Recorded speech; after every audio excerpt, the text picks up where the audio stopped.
Hello नमस्कार, मी Dhanashree house क्वीनमध्ये तुमचं खूप सारं स्वागत करते. आजचा दिवस तुम्हाला खूप छान जाऊ दे. तुमच्या मनातल्या सगळ्या चांगल्या इच्छा स्वामी ब्लॉगमध्ये तुम्ही कस्तुरीला पहिल्यांदा बघितलं, सो तुमच्या सर्वांचं खूप सारं स्वागत आहे. कारण कस्तुरी ही अशी आहे ना, म्हणजे जेव्हा कधी येते, दरवाजे जरी बंद असला दरवाज्यावरती तुम्ही काही व्हिडिओमध्ये पण बघितलं असेल, असं ओरखडते ती. म्हणजे जेणेकरून जोपर्यंत माझा आवाज जात नाही किंवा आम्ही घरात कोणी असेल त्यांचा आवाज येत नाही तोपर्यंत थांबत नाही, दरवाजावर मारत राहते. आणि एकदम अशी शांत आहे. आणि बसले ना समोर की कधी कधी तिला असं असतं की आम्ही तिला स्पर्श करावा, मग डोक्याला वगैरे असं हात लावलं तरच ती प्लेटमध्ये जे आहे ते दिलेलं खाते पिते, नाहीतर तशी नाही. बसतेच थोडा, जोपर्यंत आम्ही तिला असं डोक्याला हात लावत नाही, इथं गळ्याला असं कुरवाळत नाही तोपर्यंत. म्हणजे खूप हे आहे. आणि मी दिसली किंवा सचिन दिसले ना तर लिटरली अशी ती डोळ्यामध्ये दिसतं आपण बघितल्यानंतर. सो आता मागाशी ती आली होती आणि ही साडी जी आहे, हे बघा, ही साडी उद्या आता पाडव्याला नेसायची म्हणून. आणि ही जी आहे बनारसीमध्ये साडी. आता तुम्हाला फोटोमध्ये ना जरा कलर फेंट दिसत असेल, आत्ता जो कलर दिसतोय ना तो बरोबर कलर दिसतोय व्हिडिओमध्ये. आणि ही कडुआ वर्कमध्ये. आता कडुआ वर्क म्हटल्यानंतर कोणतं, तर इथे जी बुट्टी आहे ना, तर बुट्टी एकदम पूर्ण अशी लॉक असते आणि कटवर्क असलेली बुट्टी थोडेसे धागे जे असतात ते बाहेर असतात. आणि ही हँडलूमच आहे बनारसीमधली साडी, खूप सुंदर अशी आहे. फक्त एक याच्यामध्ये घोळ झाला आहे, तो असा की माझ्या साड्या मी नेहमी माझ्या इथे एक ताई आहेत तर त्यांना देते फॉल बिडिंग करायला. आणि कधी काही कुठला इश्यू होत नाही त्यांच्याकडून, अगदी वेळेत देतात. म्हणजे मी उद्या जरी मागितली तरी ते देतात बिचाऱ्या. आणि कसंही करून पटकन मला, कारण मला लागतात साड्या पटपट शूट वगैरे असतात म्हणून. आणि झालं काय, त्यांच्याकडे मी एकदम बाहेरचे जे कस्टमर होते, मी म्हटलं USA वरून ज्या ऑर्डर आल्या त्या कालच्या ब्लॉगमध्ये दाखवायचं राहिलं तर त्यांच्या पण साड्या दाखवते. तर त्यांच्या साड्या त्याच्याबरोबर होत्या आणि त्यांना एकदम साड्या होत्या. आणि त्यांनी माझ्या ह्या साडीतला ब्लाऊज कट केला पण त्यांना कुठे ठेवला हेच लक्षात येईना. आणि नंतर त्याने मला सांगितलं की ताई तुमच्याकडे ब्लाऊज आहे का त्याचं, तर नाही म्हटलं. तर असं मग खूप त्यांनी मनाला लावून घेतलेलं, नाही ते तुमची एवढी महागडी साडी आहे आणि मी पूजेला घालणार होती खरी तरी, आणि खूप महागडी साडी आहे आणि असं झालं. त्या खूप जीवाला लावून घेत होत्या. मी शेवटी म्हटलं ब्लाऊजच होता, याच्यावरती मी कुठलाही ब्लाऊज म्हटलं मॅच करेन आणि काय टेन्शन घेऊ नका. आता कारण जाणून बुजून कोण करत नाही एकतर, आणि उगाच मी बोलून हां असं तसं तुम्हीच केला तुम्हाला कळत नाही, काय गरज आहे करायची. आणि तसं त्यांना वाटलं होतं मी म्हणजे त्यांना वाटलं, मलाच थोडं वाईट वाटलेलं की थोडंसं वाईट वाटलं की ह्याच साडीचा ब्लाऊज मला एक डिझाईन मी ठरवलेली, पण आता ठीक आहे जे झालं ते झालं. म्हणून म्हटलं की ह्याच्यावरचा ब्लाऊज जो आहे तो आपण कॉन्ट्रास्ट दुसरा तरी करूया. म्हणून आता ब्लाऊजमधले डब्बे मी बाजूला काढले, आता बघते कुठला करायचं आहे. जेवण झाले आणि आता जरा जाऊन चालून येतो कारण गरमी खूप वाढली आता. आणि जरा म्हणजे घरात गरम वाटते पण बाहेर असं काही वाटत नाही. इथे साईडला जे गार्डन आहे तिथे जाऊन आम्ही जरा चालून येतो. आता हे फक्त ब्लाऊज वगैरे आणि सगळ्यांचे कपडे काढून ठेवायचे बाहेर, तर उद्या गुढी 8:30च्या आत पुजायचे. मग आरवचा कुर्ता, बाबांचा कुर्ता, सचिनचा कुर्ता, ह्यांचा कुर्ता, तो पण सगळा बाहेर वगैरे काढून ठेवते. बाकी पूजेची तयारी व्यवस्थित झालेली आहे सगळं.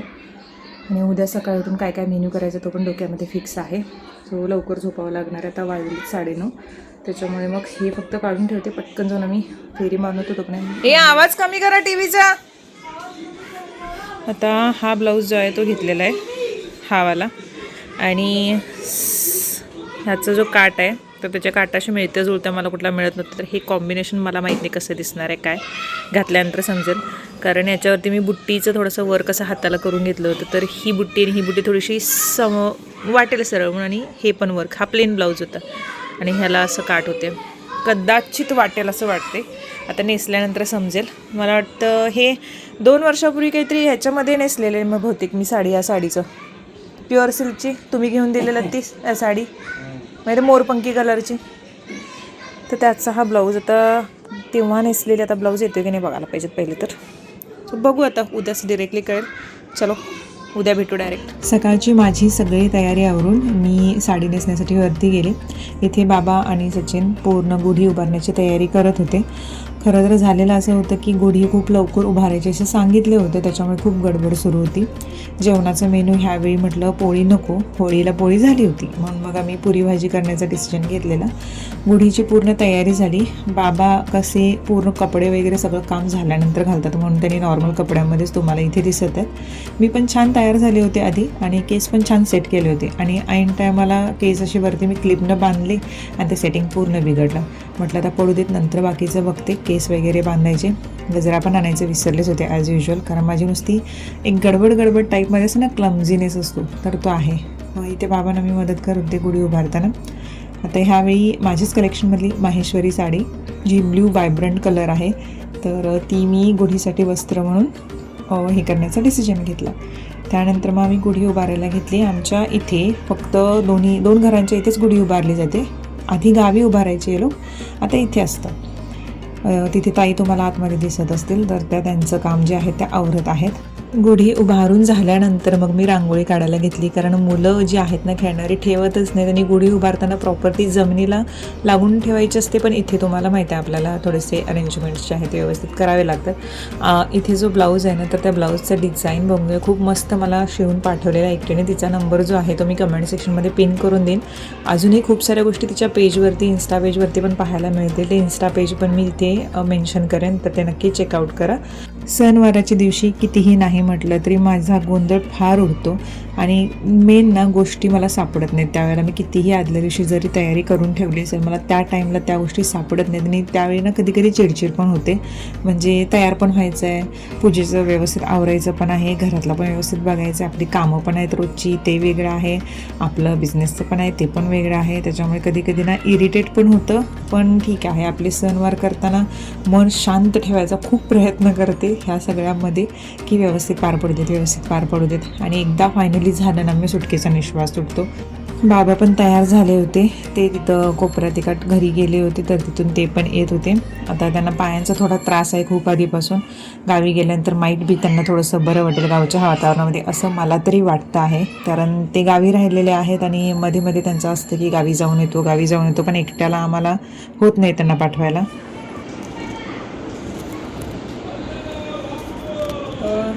काल ब्लाऊज मी दाखवलेला वेगळा आणि मी घातलाय वेगळा, कारण नंतर माझ्या लक्षात आलं की माझी एक मैत्रीण आहे पुण्याची आणि तिने मला ना खणाचा ब्लाऊज एक पाठवली होती. ती खूप छान डिझाईन करते, म्हटलं करून एक पाठव. तर तिने मस्त असं पाठवलं होतं मला करून आणि म्हटलं बरोबर ह्याच्यामध्ये सोनेरी कलर टाईपमध्ये थोडंसं दिसतं, म्हणून मी हेच मॅच करून घातलं. आता आज आहे गुढीपाडवा, तर गुढीपाडव्याच्या सगळ्यांना खूप साऱ्या शुभेच्छा त्यात मी दिलेल्या आहेत त्याच अगोदर. पण आज 3.5 मुहूर्तापैकी एक मुहूर्त म्हणून आपण काय करतो, काय ना काहीतरी खरेदी करतो, म्हणजे चांगलंच असतं. मतलब माझं पण असं आहे, 3.5 मुहूर्ताला काही ना काहीतरी छोटीशी वस्तू घ्यायची. आता थोड्या वेळात आम्ही जाणार आहोत साईराम ज्वेलर्स जे आहेत तर त्यांच्याकडे, आणि बाकी काही गोष्टी पण मी इम्पॉर्टंट गोष्टी तुम्हाला ब्लॉगच्या शेवटी शेअर करेन, ज्यात तुम्हाला सुद्धा उपयोगी पडतील. आणि मी एवढे 2-3 वर्ष तुम्ही बघितलं आहे, तर मी काही गोष्टी पण तुम्हाला सांगेन, रिव्हील करेन. आता थोड्याच वेळात जाईन. अजून एक गोष्ट अशी की आज आम्ही सकाळी बरोबर म्हणजे 10च्या सगळं गुढी वगैरे पुजून झालं आणि आता 10:30 वाजले तर आम्ही जेवण बसलो. म्हणजे पूर्ण जेवण करून झाले. पोळी आम्ही होळीला केल्या होत्या, म्हटल्यानंतर आता पुरी भाजी केली. पुरी ते तिखट थोडीशी भाजी, वरण भात आणि बासुंदी. श्रीखंड शक्यतो कोण खात नाही, मग श्रीखंड आणलंच नाही. आता आरोग्याला खेळायला त्याचं ते कुर्ता घालायला पण तो हे नव्हता, रेडी नव्हता, कधी तर खेळायला जायचं असं होतं, तर तो गेला खेळायला. आणि आता मी हे आहोत, आता दोघं पण जाऊन येणार आणि तिथं साईराम ज्वेलर्स त्यांच्या शॉपमध्ये आता पण व्हिडिओ तयारीचा. बोललं की काय हे पाठीकडे पाठीमागे येते.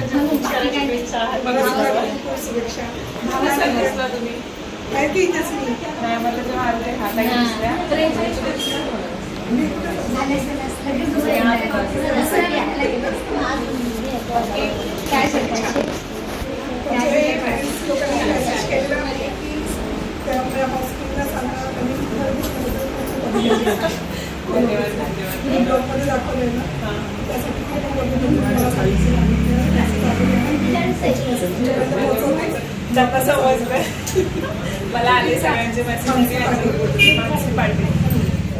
घ्यायला जाते आणि घेऊन येते असं माझी अवस्था नेहमी होते. मी 1 ग्रॅमचा एक कॉईन घ्यायचा म्हणून ठेवलेलं, कारण दर 3.5 मुहूर्ताला मी ट्राय करते की काहीतरी घ्यायचं, आणि ते सोडलं. आणि मग पैंजण बघितले, पैंजण आवडले म्हणून पैंजण आणि 1 ग्रॅमचं कॉईन दोन्ही गोष्टी गुढीपाडव्याला खरेदी केल्या. कारण ह्या म्हणजे पाडव्याला काही ना काहीतरी घ्यावं म्हणतात, त्यातलं त्यात सोनं जर घेतलं तर ठीकच आहे, पण आत्ता सोन्याचे भाव बघता तेवढं धाडस होत नाही, म्हणून मी 1 ग्रॅमचं छोटंसं कॉईन एक घेतलं. आणि मग पैंजण खूप दिवसापासून बदलायची अशी इच्छा होती आणि ह्या वेळेला छान मला डिझाईन मिळाली तिथे, थोडंसं युनिक वाटले ते डिझाईन. म्हटलं तेच घेऊयात, घालूयात पायामध्ये. आणि मला पैंजणांशिवाय होत नाही पायामध्ये, मला सारखे पैंजण लागतातच, काय माहीत. आणि पायात पैंजण असली की खूप चुकल्यासारखं वाटतं. मे बी लहानपणापासून ती सवय आहे, म्हणजे जेव्हा आम्हाला कळते नव्हते तेव्हापासून आम्ही पायात पैंजण बघतोय, त्याच्यामुळे ते आहे मला असं वाटतं. म्हणून पैंजण मला खूप आवडतात मात्र पायामध्ये घालायला.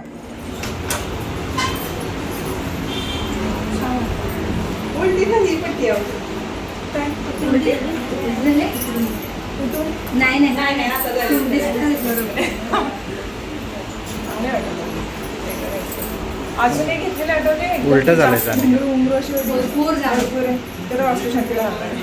ते पण मस्त वाटतं घातल्यानंतर. जेव्हा ते घ्यावा, ते आपलंच आहे. साडीचे घालतो ना, तयार होते ना पूर्ण आपण लग्नात, भारी दिसतात एकदम. एवढे मोठे मोठे आहेत ना असे, एक नंबर. तेव्हा कधी घेतलेले ते 12,000ला घेतले, जास्त झालं. आम्ही येणारच होतो, पण त्यांची पूजा सुरू होती म्हटल्यानंतर मग सगळी पूजा करून निघायचं ठरवलं. त्यानंतर त्यांनी नारळ वाढवायला सांगितलं मलाच. आणि तेव्हा मी हसत होते, कारण मी कधीच नारळ ह्या आधी वाढवला नव्हता.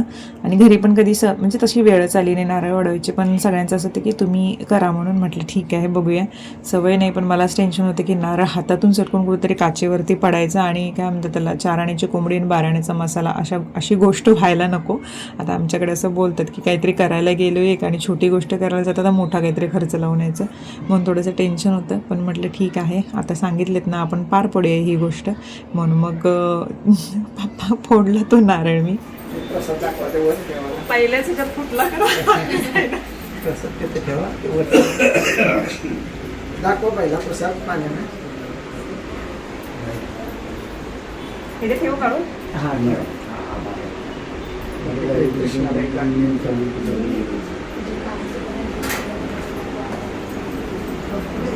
हा कृष्णाला ठेवून द्या.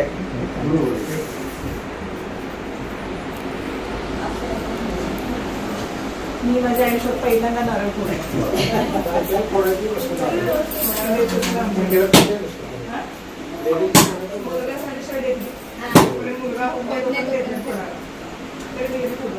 जी गोष्ट आम्हाला घ्यायची होती ती घेतली. त्यानंतर तिथेही गुढीचं पूजन चाललं होतं. म्हटल्यानंतर त्याने आम्हा दोघांना जोडीने पूजन करायला सांगितलं, तेही आम्ही केलं आणि त्याच्यानंतर निघालो. आता इथे मुंबईमध्ये आल्यानंतर ना खूप कमी अशी लोक, म्हणजे रक्तानं नाही पण आपुलकीच्या नात्याने जोडलेले. जसं मी निशाताई म्हणते नेहमी, नीतू माझी मैत्रीण, तुम्ही तिला पण बघितलेलं आहे. त्यानंतर साईराम ज्वेलर्समधला सगळाच स्टाफ, सगळ्याच त्या ताई वगैरे.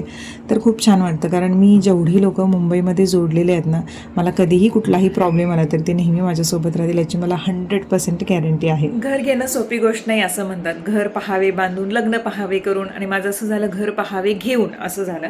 आणि खूप खूप वेळ आम्ही विचार केला होता. 2 वर्ष आमचं चालू होतं की मुंबईमध्ये आम्ही घरं पण बघितली होती आणि आउट ऑफ बजेट होती, म्हणजे जवळजवळ 2-2 करोड. आणि हे पैसे आपण घेऊन आता फिरत नाही, आपलं कुणाच्याच अकाउंटमध्ये 2 करोड अशी कॅश नसते. जे कोणी असेलच गर्भश्रीमंत तर त्यांना ते पॉसिबल आहे, पण आपल्यासारख्या मिडल क्लास लोकांसाठी एवढा अमाऊंट शक्य नाही. आपण त्यासाठी लोन तर करतोच. आणि मोस्टली मुंबईमध्ये आता आमच्या इथे 70-80 लाखापासून 320 एरिया असलेले फ्लॅट जे आहेत ते आहेत सुरू इथे काही एरियामध्ये.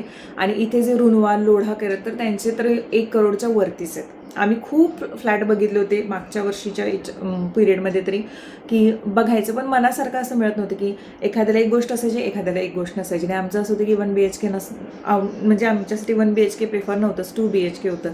आणि कसंही करून धाडस करून घ्यायचं म्हटलं तरी थोडा लोन हा करावा लागणारच होता. आणि मी लोनच्या पार विरोध होते. घ्यायचं लोन तर ठीक आहे, पण असं नको की 70 लाख आपण लोन घेतो आणि 30 लाख आपण भरतोय. असं नको की ठीक आहे 70 लाख आपण भरतोय आणि 30 लाखाचं लोन केला की इनफ, ते आपण म्हणजे डोक्यावरती ओझं नसतं. कारण घेताना आपण घेतो आणि नंतर आपल्याला कंटिन्युअसली ना सगळ्या गोष्टी करताना आयुष्यातला विचार करावा लागतो. आणि ही आयुष्याची पहिली वर्ष अशीच निघून जातात. आणि नंतर आपल्याकडे पैसे आले की आपण विचार करतो की हे आपल्याला करायचं होतं पण राहिलं, जबाबदारी हे ते सगळं ठीक आहे. सगळं करूनच आपलं आयुष्य जगायचं, असं कुठलेही मन मारून जगायचं नाही, ह्या मताची तरी मी आहे.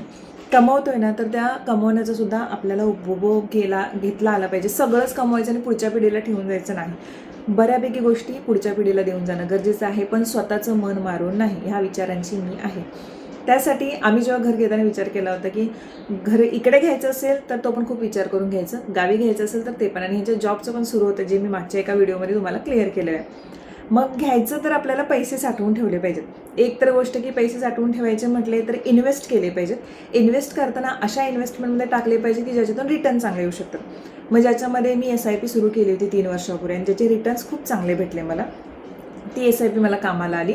प्लस सोन्यामध्ये इन्व्हेस्टमेंट, ती मला भरपूर मदत झाली. कारण जेवढी मला SIP किंवा सेविंग्समधून झाली नसेल तेवढ्या मला सोन्यामधून झालेली आहे. मी दरवेळेला तुम्हाला काही ना काहीतरी घेतलं की दाखवायचे. मी कॉईन दर जे चांगले मुहूर्त असतात, 3.5 मुहूर्ताचे मुहूर्त असतात, तर त्यावेळी मी एखादा कॉईन असा घेतलेला आहे जो मी काल पण घेतला होता, 1 ग्रॅमचे असे. कारण एकदम सोन्यासाठी पैसे ह्या ऑक्टोबरपासून तर शक्यच नव्हतं. त्यामुळे जसं जमेल तसं साठले की आपण एक कॉईन घेऊन ठेवायचा. कारण मागच्याच वर्षी खूप लोकांनी म्हटले होते की सोनं खूप महाग होणार आहे. जेव्हा मी माझा एक लॉंग हार करून घेतला होता तेव्हा सोनं होतं 70 की 80 हजारनं आणि आत्ता म्हणजे वर्षभरात ते डबल झालं. आत्ता तर पॉसिबलच नसतं ते करून घेणं. जवळजवळ 2 वर्षापूर्वी मी तो हार करून घेतला होता. तेव्हाच मला म्हटले होते आमचे ज्वेलर्स की मॅडम तुम्ही आणि सोन्यामध्ये गुंतवा, हवं तर कॉईन घेऊन ठेवा कारण सोनं खूप महागणार आहे आणि तुम्हाला इन्व्हेस्टमेंट म्हणून करा. मग मी छोट्या छोट्या गोष्टी पण करून घेतलेल्या तुम्हाला दाखवलेल्या आहेत ज्या मला खूप उपयोगाला पडल्या. आणि माझं तेच होतं की घेतले तर घालायचे ना, तर जे मेन दागिने ते तरी करून ठेवायचे. जेव्हा आपल्याला ट्रेडिशनल काहीतरी असेल किंवा कार्यक्रम असेल तेव्हा घालता येतात. पण एक्स्ट्रा जेव्हा आपल्याकडे पैसे जमतील ना ते छोटे छोटे काहीतरी करून ठेवायचे किंवा असं कॉईन घेऊन ठेवायचे, आपल्याला कधीही उपयोगाला पडू शकतात. आणि ते मला घर घेताना खूप उपयोगाला पडले. कारण छोट्या छोट्या गोष्टी, छोट्या छोट्या अंगठ्या, आता तुम्ही बघता माझ्या अंगठ्या हातामध्ये ही एक अंगठी असते, ही एक अंगठी असते आणि त्याच्यानंतर कधीतरी जमलं तर ही अंगठी असते. बाकी कुठल्याच अंगठ्या ज्या मी घेतल्या होत्या तर त्या नसतात, त्या मी तशाच ठेवल्या होत्या. त्या छोट्या छोट्या करून घेऊन ठेवायच्या की चला ठीक आहे, कारण हॉलमार्क असलेल्या दागिन्यामध्ये घट निघत नाही. दुसरी गोष्ट, सोनं वाढलं तर त्याचीसुद्धा किंमत वाढते. आणि कॉईन्स काही घेऊन ठेवले, त्या गोष्टींचा इतका फायदा झाला मला की म्हणजे बऱ्यापैकी रक्कम आमची घर भरतानाची जी कॅश आपण देतो तर ती बऱ्यापैकी त्यातून निघून गेली. त्यानंतर SIPचा फायदा खूप चांगला झाला. SIPमध्ये लॉंग टर्ममध्ये आपण जेव्हा टाकतो तेव्हा त्याचा फायदा चांगला होतो. तरीही मी 3 वर्ष सुरू केली होती, त्याचाही फायदा चांगला झाला. त्यामुळे ह्या 2 गोष्टी केल्यामुळे ना प्रचंड एक क्लॅरिटी आली. कारण माझं कसं होतं की अकाउंटमध्ये पैसे शिल्लक राहिले पाहिजेत, प्लस आपल्याला पैसे बाकीच्या म्हणजे पुढच्या गोष्टींसाठी पण पाहिजेत. आणि एक गोष्ट अशी की बऱ्यापैकी अमाऊंट शिल्लक ठेवून मग पुढच्या गोष्टींचा विचार करणाऱ्यातली मी आहे. म्हणजे सगळंच द्यायचं नंतर टेन्शन घेऊन बसायचं असं नाही. आणि जेवढे आपले काय म्हणतात त्याला कपॅसिटी आहे की हे आपण करू शकतो त्या पद्धतीनं. आता बँकचं हे पण आहे की आपण लोन पण घेऊ शकतो. पण माझं असं होतं की थोडा तर लोन करावं लागणार हे माहीत आहे. एवढी रक्कम आपण घेऊन बसत नाही, सगळेच आपण FD वगैरे मोडू शकत नाही. माझं असं होतं की जर 100 रुपयाची वस्तू आहे ना तर 70 रुपये आपण भरले पाहिजे. तीच गोष्ट आम्ही केली. आणि लोनच्या मध्ये पण म्हटलात ना तर बँकचं पण असं आहे की तुमच्याकडे पैसे आले की तुम्ही पटकन भरू शकता. असं नाही की तुम्हाला वाटच बघत राहिली पाहिजे किंवा कंटिन्युअसली महिन्याला तुम्ही एक्स्ट्राची रक्कम पण भरू शकता. त्यामुळे ह्या गोष्टी करणं खूप सोपं झालं. आणि ह्या सगळ्यामधून इन्व्हेस्टमेंट कुठल्या ठिकाणी करावी हे जर तुम्हाला जाणून घ्यायचं असेल ना तर जे SIPमध्ये चांगले इन्व्हेस्टर्स असतात किंवा चांगले इन्व्हेस्टमेंट करून देणार असतात त्यांना गाठात. आमच्यामध्ये फॅमिलीमध्येच लोक आहेत, त्याच्यामुळे आम्हाला कुणावरती दुसऱ्यावरती म्हणजे टेन्शन नाही, इश्यू नाही, ट्रस्ट इश्यूज नाही आहेत. त्यामुळे ती एक गोष्ट आहे. आणि जसं मी म्हटलं की काल मी ही परत शुभ मुहूर्तावरती घेऊन आले कारण 3.5 मुहूर्त जे असतात त्यामध्ये मी घेते आणि त्यामध्ये हे घेऊन आले. आता म्हटलं की थोडंसं आपल्याकडे जसे पैसे साठतील. मागच्या वर्षात मी स्वतःचं शॉपिंग खूप कमी केलं होतं. बाकीचं ठीक आहे, बाकी सगळ्या गोष्टी केल्या होत्या, पण स्वतःचं असं फालतू शॉपिंग की चला आणखी हा ड्रेस आवडला की घ्या, तो ड्रेस आवडला की घ्या, अशी काही पद्धत केली नव्हती. बऱ्यापैकी मी कंट्रोल केलं होतं आणि अशामध्ये गुंतवलं होतं कारण आम्हाला माहीत होतं की आम्हाला घर घ्यायचं आहे आणि ही गोष्ट आम्हाला जास्त उपयोगाला पडेल. तर ते झालं आणि हे अशा पद्धतीने घर घेऊ शकलो, बऱ्यापैकी रक्कम आम्ही कॅशमध्ये देऊन. सो हे मला तुमच्याशी शेअर करायचं होतं. ज्या गृहिणी आहेत किंवा ज्यांना आपल्याला असं बँकिंगचे किंवा ह्या इन्व्हेस्टमेंट करायचं एवढं सुचत नाही तर त्यांनी पैसे साठवून किंवा भिशी लावून, आता आम्ही जिथे BC करतो ना साईराम ज्वेलर्स, त्यांच्यामध्ये पहिलं असं होतं की सोन्याचा दागिनाच घ्यावा लागत असे वर्षभरानंतर, 12 महिन्यानंतर किंवा 15 महिन्यानंतर. पण आता त्यांच्याकडे असे की 12-15 महिन्यानंतर तुम्ही कॅशसुद्धा घेऊ शकता. तर ती गोष्ट महिन्याला एक छोटी अमाऊंट कडेला काढून ठेवली आपण तर ती पण आपल्याला मिळू शकते. पोस्टाच्या काही योजना आहेत ज्याच्यामध्ये एक योजना मी सांगितली होती आणि जी मी सध्या म्हणजे 7-8 महिन्यापूर्वी केले की ग्रॅज्युएशन ज्यांचं कंप्लीट आहे त्यांच्यासाठी आहेत त्या की तुम्ही महिन्याला ठराविक रक्कम गुंतवू शकता. एक वयाच्या ह्या वर्षापर्यंत तुम्हाला पाहिजे असेल असं तुम्ही सांगून ते वर्ष कंप्लीट झाल्यानंतर तुम्हाला एक लमसम अमाऊंट मिळते आणि त्याच्यामध्ये टॅक्ससुद्धा लागत नाही. जी जशी अमाऊंट त्यांनी त्या पॅकेजमध्ये आहे तशीच तुम्हाला मिळते. ह्याही काही योजना आहेत. खूप सर्च करा. खूप साऱ्या भारत सरकारच्या योजना आहेत ज्या फायदेशीर ठरू शकतात वयाच्या एका ठराविक आपल्या टप्प्यानंतर. कारण हीच एनर्जी जी कमावती एनर्जी आपली आहे तीच नंतरही असेल असं नाही. आणि आपण आता तर मी सांगते की मुलांवरती कधीही डिपेंडंट राहू नये. कारण का एका एजनंतर त्यांचंही फॅमिली सुरू होते, त्यांचंही लाईफ सुरू होतं. आपली काळजी आपणच घेतली पाहिजे. आता आपण आपल्या आईवडिलांना म्हणू शकत नाही किंवा कंटिन्युअसली आपल्या आईवडील काही आपल्याला जन्मभर सांभाळणार नाही. त्यांचं पण लाईफ असतं आणि आपण जेव्हा करते होतो ना तेव्हा ते आपल्या फॅमिलीला आपल्याला सांभाळता आलं पाहिजेत. आपल्या आईवडिलांना सुद्धा सांभाळता आलं पाहिजेत. जेव्हा आपण अशा म्हणजे आपण अपेक्षा करू, मी तर आता अशी अपेक्षा करत नाही की पुढे गेल्यानंतर म्हणजे माझ्यासाठी कुणीतरी हे करावं, माझ्यासाठी कुणीतरी ते करावं. आता माझे हातपाय चालता आहेत ना, आता मी करू शकते ना, तर माझं थोडीशी तरतूद मी माझ्या भविष्यासाठी पण करून ठेवली पाहिजे. प्लस आत्ताचं जे माझं लाईफ आहे ते मी चांगलं जगून अनुभवून म्हणजे मला ज्या ज्या गोष्टी करायच्या, जी हाऊसमौज करायचं आहे, जे कपडे घालायचे आहेत, जिथे कुठे फिरायला जायचे, जे खायचं आहे, ज्या गोष्टी मला आयुष्यामधले करायच्या त्या करूनच करायच्यात. म्हणजे छोटी छोटी अमाऊंट आपण डिवाईड करून ठेवू शकतो जसं आपलं इन्कम होईल तसं. कारण इन्कम 4 आणे असेल तर 12 आण्याचा आपण विचार नाही करू शकत. त्यामुळे इन्कम वाढवलं तर भरपूर गोष्टी आपल्याला करता येतात. त्यासाठी प्रयत्न तरी लागतातच आणि नशिबाची साथ तरी लागतेच. आणि ती असेल आपली कर्म चांगले असतील तर नशीब पण साथ नक्कीच देतं. असं मी म्हटलेलं ब्लॉगच्या शेवटी मला हे तुमच्याशी शेअर करायचं आहे म्हणून मी हे शेअर केलं. आणि आपण आता नेक्स्ट व्हिडिओमध्ये भेटूया. तोपर्यंत लाईक केल्यानंतर हाईप बटन येतं, हाईप पण करू शकता तुम्ही जेणेकरून अजून व्हिडिओ सर्क्युलेट होतो आणि अजून लोकांच्यापर्यंत पोहोचतो. तोपर्यंत बाय बाय.